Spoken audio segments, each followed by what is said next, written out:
क्या माता पिता की सच्ची सेवा केवल शारीरिक रूप से संभव है या भक्ति से उनके अपार प्रेम? दोनों दोनों संभव, दोनों करना चाहिए। क्योंकि वयोवृद्ध माता पिता हैं तो उनको स्नान कराना, कपड़े पहनाना, भोजन देना, दवा देना, ये प्रधान सेवा है, और भजन करके उनका परम कल्याण करना ये दूसरी सेवा है। लेकिन आवश्यक सेवा पहली उनकी दिनचर्या है। क्योंकि जैसे हम बालक थे तो माँ की गोद में शौच कर देते थे, आज वो वृद्ध हैं, वो बिस्तर में यदि शौच कर देते हैं तो हमें बड़े आनंद पूर्वक उनकी शौच साफ करनी चाहिए, उनको नवीन कपड़े पहनाने चाहिए। कई ऐसे हमें दृश्य देखने को मिले कि लोग अपने बूढ़े माता पिता जो बीमार हैं उनको पिटाई कर रहे हैं, उनको मार रहे हैं, उनको झिड़क रहे हैं। नरक की प्राप्ति होगी ऐसे परिवार में जो व्यवहार करते हैं। जैसे जवान बहू है और बूढ़ी सास जो किसी काम की नहीं, उसको चप्पलों से मारे, थप्पड़ों से मार रहे, चिंता मत कर, चिंता मत कर, तेरे लिए नई बहू तैयार हो रही है।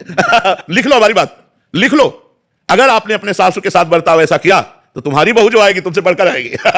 तुमसे बढ़कर आएगी, क्योंकि अवश्य में भोक्तव्यम कृतम कर्म शुभाशुभम, और जो तुम पैर छुओगी और उनकी सेवा करोगी तो तुमसे बढ़कर आएगी, वो तुम्हें भगवान की तरह मानेगी। भगवान बिल्कुल ठीक न्याय करते हैं, भोगना पड़ेगा। इसलिए वयोवृद्ध माता पिता की प्रथम सेवा है उनको शौच स्नान आदि की सुविधा करना, औषधि आदि की, अनुकूल भोजन देना। जब हम छोटे थे तो हमें कोई ज्ञान नहीं था, कैसे माता पिता ने हमको इतना बड़ा किया। अब हमारा अवसर आया है तो हमें चूकना नहीं चाहिए, हमें सेवा करनी चाहिए। कई लोग तो इतने निर्दयी होते हैं कि बड़े बूढ़े माता पिता को अनाथालय में छोड़ देते हैं, या फुटपाथ में छोड़ देते हैं, या स्टेशन पे छोड़ जाते हैं। बिल्कुल गलत बात, आपकी दुर्गति हो जाएगी। जब आपका समय आएगा तो आपको भोगना